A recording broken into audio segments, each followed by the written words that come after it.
Saknim doksinga ya chinarona ya koboran karbaya dongni ko masingba koboronga dan karbaya dongni CEM sar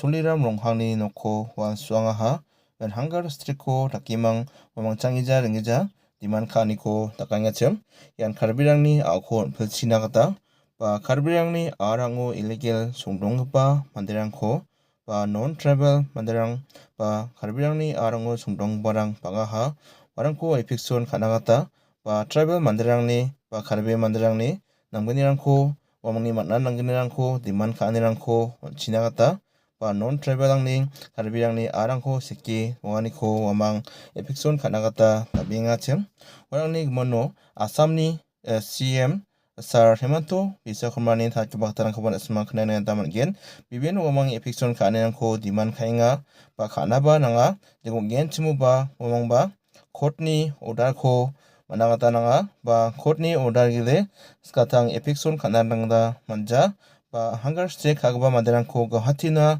sanabananiko daknakatasa rambachim ba warangko elias kare dongja ba badiaba chinelo wamangko rumaha ba elias kajokni aganarangko takangha nijamanchisa wamang dingchawaniko takangha ba jiranga sanabananiko gauhatio dakngechim wamarangba nokchina yangpilnagata managen nimang Asamni Chief Minister tadaniko takaha ba wamang baksa Asami Chief Minister goproganiko takimang tumtumana abnada dutung kagen nimangana bidai kusangko kenainang putsa sakandiko mamatinga